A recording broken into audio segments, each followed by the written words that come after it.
Selamat pagi pemirsa, Evanescence News kembali hadir menyapa Anda pada hari ini bersama saya Lutfia Widya Putri. Pada segmen kali ini, tim Evanescence News akan mengajak Anda sekalian untuk melihat dan ikut belajar seputar Vihara, yang merupakan pusat spiritual dan budaya bagi umat Buddha. Tentunya keunikan serta kebudayaan ini bisa kita jadikan sebagai pelajaran dan memperkuat toleransi di Indonesia. Selengkapnya, Rafa Anindita akan mengajak Anda untuk melihat langsung bagaimana kebudayaan di vihara tersebut. Halo pemirsa, saat ini saya sedang berada di salah satu cagar budaya yang berada di Kota Bogor, tepatnya di Wihara Danagun yang berlokasi di Jalan Surya Kencana nomor 1 Kecamatan Bogor Timur, Bogor. Selain menjadi pusat kegiatan agama bagi masyarakat keturunan Tionghoa berkeyakinan Taoisme, Konghucu, dan Buddha, vihara ini juga sudah ditetapkan sebagai cagar budaya. Baik, selamat siang pemirsa. Saat ini saya sedang berada bersama dengan Ibu Leni. Ibu mungkin boleh diceritakan sedikit mengenai sejarah dari berdirinya Vihara Danagun ini. Oke, ya, Wihara Danagun ini memang kalau secara otentik atau catatan yang pastinya kita nggak ada yang tahu tahun berapa. Cuma dari satu artikel yang saya pernah baca itu tahun 1672. Seperti itu, mungkin dilihat dari sejarah para pendatang suku Tionghoa datang ke Bogor ya. Itu melalui perairan, yaitu dari Sungai Ciliwung ya. Nah itu seiring berkembangnya waktu dan berkembangnya zaman menjadi tempat ibadah atau tempat pemujaan para leluhur suku Tionghoa. Di ruang utama kita di sini ada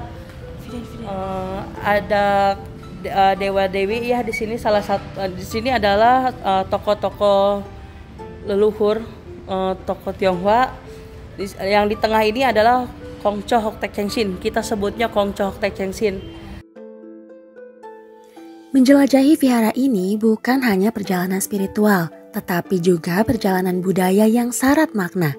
Di sini kita bisa belajar banyak tentang filosofi hidup yang penuh kedamaian dan harmoni.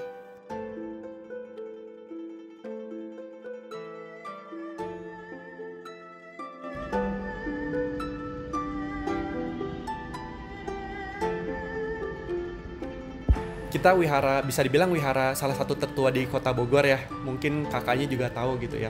Nah, kalau untuk ibadahnya sendiri, di sini kita ada di setiap penanggalan lunar, setiap tanggal 1 dan tanggal 15, atau dalam bahasa Hokkien, Chinese Hokkien, kita sebutnya itu penanggalan Ceit dan Capgo.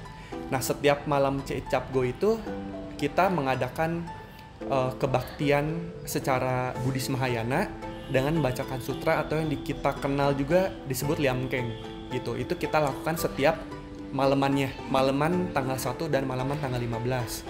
Nah, lalu pada saat hari tanggal 1 dan tanggal 15 sendiri, itu sembayangnya lebih ke sembayang individual para umat, atau saya pribadi pun sembayang ke seluruh altar yang ada di wihara ini dengan melakukan sembayang pakai dupa. Itu sifatnya lebih individual. Jadi kalau untuk altar biasa di setiap wihara atau setiap kelenteng itu kita nomor 1 itu pasti ada yang namanya sembayang ke Tuhan. Ya, kita sebutnya sembayang Tuhan Allah lah, kita bisa bilang. Nah, kalau di bahasa Mandarin itu kita bisa sebut Tian Kung. Lalu kalau orang Hokkien, Chinese Hokkien sebutnya Tikong gitu.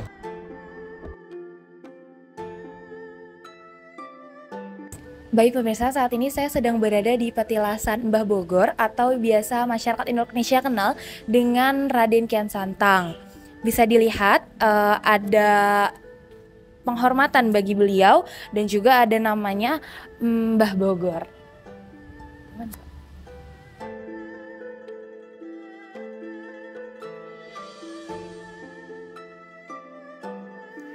Dari vihara ini diharapkan semangat toleransi dan penghormatan terhadap budaya bisa terus dijaga dan ditingkatkan. Karena di sini, di tengah keragaman, umat Buddha menemukan kebersamaan dan kedamaian mereka.